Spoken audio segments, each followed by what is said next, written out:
And we're continuing with the 15th chapter of the third part of Silver on the Tree by Susan Cooper. Bran has finally acknowledged his Pendragon ship and is now about to speak the words to the king to receive the crystal sword. The king stood looking down at him with a life waking in his eyes that had not been there before. And I said, "Yes, tell me." "And when I have told you," Bran was looking up into his eyes in a closeness like an embrace, no longer quoting now, "then that will be a falling away of the fifth barrier." "Majesty, is that not so? For we have come through 4 of them already. The words are witness. And if I can break open your despair, which is the tomb of all your hope, then will you let me take the sword?" The king said, his eyes fast on Bran, "Then it will be yours." Bran slowly stood up before him and took a breath, and in the Welsh music of his voice the words came out as a lilting chant.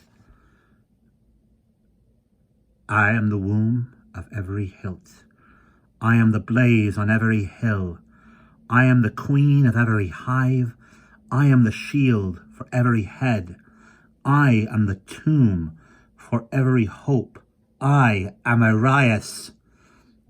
And King Gwydion let out a long, long sigh, like the sound of a wave of the sea washing over sand, and with a sudden crash the carved wooden screen that stood against the wall of the dome fell apart in 2 pieces and lay on the ground, and glowing in golden letters on the branded wall they saw the lines that Bran had just spoken aloud, clearly written, and below them on a slab of slate lay, like a bright icicle, a crystal sword.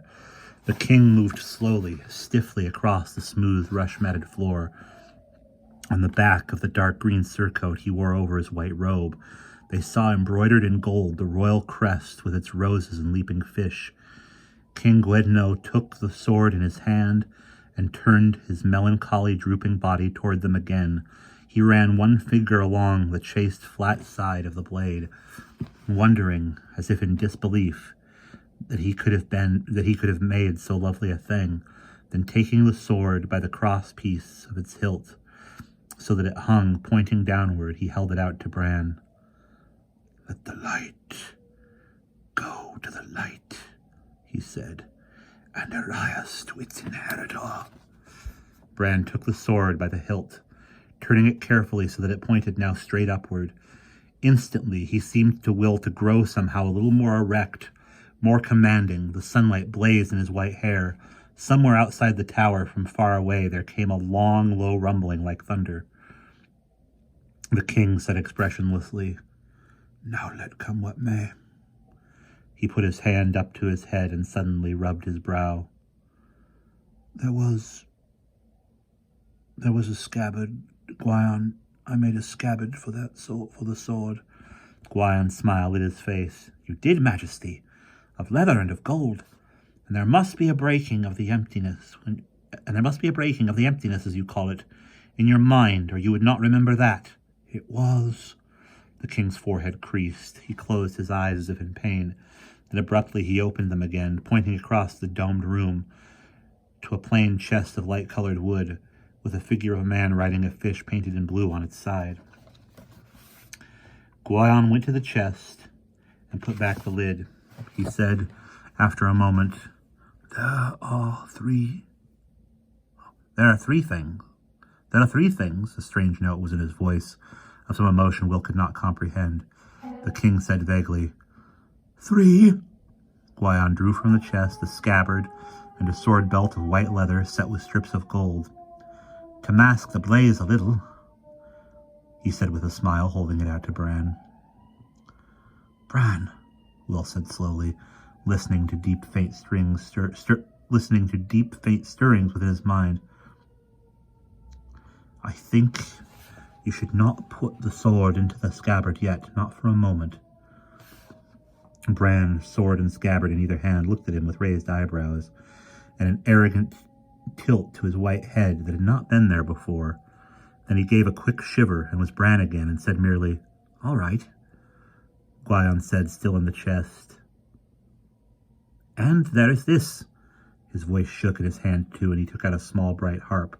He looked across the room at the king. "Not a few moments ago, my lord, I was longing to have my harp that I left in the city, so that I could play for you as I did in the old days." The king smiled lovingly.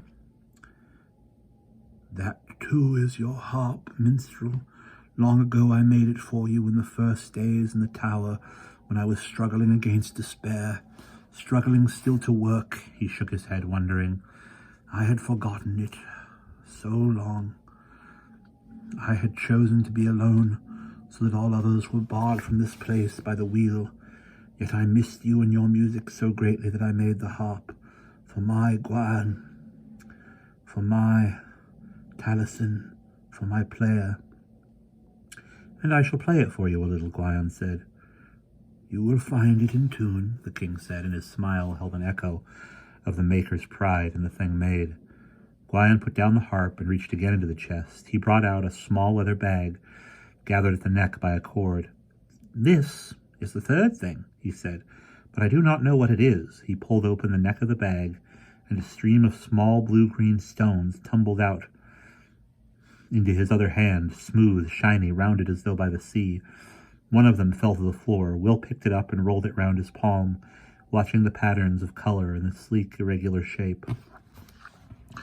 The king glanced at the stones briefly. "Pretty, but worthless," he said. "I do not remember them." "You meant to work with them once, perhaps?" Guyan poured the stones back into the bag. Will held the one that had fallen. Guyan smiled at him suddenly. "Keep it?" he said lightly. He picked out another stone and held it to Bran. "And one for you, Bran. Each of you should have a talisman, a piece of a dream to take away with you from the lost land." The king said softly, vacantly, "Lost. Lost." The distant, deep rumbling came again outside, louder than before. All at once, the sunlight shafting in through the banded roof faded, and the dome seemed much darker. Bran looked around. "What is it?" "It is the beginning," the king said. His thin voice was stronger now, more alive as his face was more alive. And though the resigned acceptance of it was very plain, there was no hint now of the dreadful black emptiness of despair. Will said on instinct, "We must now stay under this roof." Guyan sighed. He looked at Will with wry affection, and Will never afterwards forgot the look. A humorous, wide mouth drawn almost into sadness by the lines of experience running down from nose to jaw, the bright eyes smiling, and crisp, curly gray hair, the odd, dark stripe in the gray beard. He said to Guyan in his mind, "I like you." "Come," Guyan said, with the harp in one crooked arm. He went to a part of the curved wall that seemed no different from any other part, reached up, and with one strong pull, slid a whole wedge-shaped section of it to one side. The opening gaped like a triangular door. Outside, they saw the sky, a dark, dark gray. Guyan stepped out, down to a balcony. Following him, Will saw a golden balustrade, and realized that this too was identical with the balcony that ran round the dome of the empty palace in the city. But as he looked out from the tower, all thought dwindled away. Westward over the sea, a gigantic bank of dark cloud was massing. Heavy-mounded, yellowish-gray, it seemed to writhe, growing and swelling, as if it were a live thing. Will's fingers curled tightly round the strap of the golden shield that he still held in one arm. Bran came out onto the balcony behind him, and last of all came the king, frail now, supporting himself on the side of the opening of the roof, breathing suddenly faster, as though the keener outside air were something his lungs had not felt for a long, long time. The low, distant rumbling still filled the air, coming in like a mist from the westward horizon, where the great clouds rolled. Yet it was not the rumbling of thunder. It was a deeper, more insistent sound, like nothing Will had heard before. "Be ready," Guyan said softly behind him. Will turned and found himself looking straight into the smile-creased dark eyes. He saw calm determination there, and self-possession. but beneath all else a flicker of dreadful blank fear. "What is it?" he whispered. Guyon took his harp and drew a series of soft, beautiful arpeggios from the strings. He said as lightly as if it were a casual joke, his eyes imploring Will to ignore the terror behind them. "It is the death of the lost land, old one. It must come when the time comes." His fingers began pattering the notes into a gentle melody, and the king, leaning against the shifting wall of the dome, muttered with pleasure. The rumbling from the western horizon rose. A wind blew against their cheeks and stirred their hair, a strange, warm wind. Will raised his head, sniffing. All at once the summer air seemed full of a smell of the sea, of salt and wet sand and green weed. The light was dying, the cloud spreading gray over the sky. He heard a faint sound like creaking over his head and looked up sharply. On top of the dome, the pointing golden arrow, still gleaming, even in the murky light, was sweeping gently round, turning quite around until it pointed inland, away from the sea. A brightness in the sky behind it caught Will's eye, and he gasped and saw that Bran was staring at it too. Far away out there on the far side of the lost land, over the roofs of the city, still dimly visible in the dwindling light, sudden sprays of light were springing up like fountains, to blaze for a second and vanish again, like bursting stars. Fireworks leapt, splashing the dark sky with brilliant red, green, yellow, blue, erupting over the city in joyous arches of light. There was a wonderful, unafraid gaiety in all the sudden brilliance, as if children were flinging blazing branches out from a fire into a looming wild night. Will found himself smiling, and yet close to tears. In the same moment he heard, very faintly, over the low roar filling the world now from the west, the high, joyous sound of many bells ringing, somewhere out there, somewhere in the city.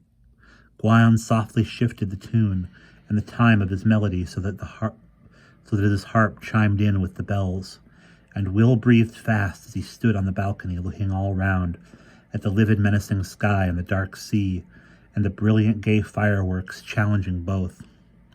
He was filled with a wild exhilaration that was terror and delight all in one. Terror for the people of the lost land, delight in the contemptuous defiance they flung out to their doom. Sea grew dark as sky. There was a new rumbling now as the waves grew, their angry tops visible far out, gleaming, throwing spray. The wind blew more strongly, whipping the king's thin hair across his face. Will put up his shield as a shelter. Guyon, still playing, moved back slowly toward the opening in the dome of the tower, moving so that the king moved before him, supported by the wall. And then, with a great splitting flare of lightning, the sky roared, and the sea seemed to cry out, and a huge wall of water came thundering toward them from the sea, over the sand and reedy marsh, swallowing trees and land and the lions of the river spreading, swirling wild. Bran gripped Will's arm with one hand, and Will saw, turning, that the sword Urias was gleaming bluish-white, as if from the inner heat of fire. In the dark sky over the city, the fireworks suddenly ceased, and the sound of the bells became a long jangling confusion, wild over the lilt of Guyon's harp. Then they too abruptly stopped, but Guyon's music went on. The seas struck at the tower somewhere below. They felt it shake beneath their feet. Wave after wave came roaring. The sea rose higher. The king's light voice called out on the warm, fierce wind, "Lost! Lost!" And out of the raging sea came sailing impossibly toward them slantwise down the great waves, the chunky boat with its black-haired captain and single tight-filled brown sail. And from his place at the tiller the sailor reached out an arm to Will and Bran, beckoning the deck of his vessel almost level for a moment with the balcony of the tower. And we will pause there.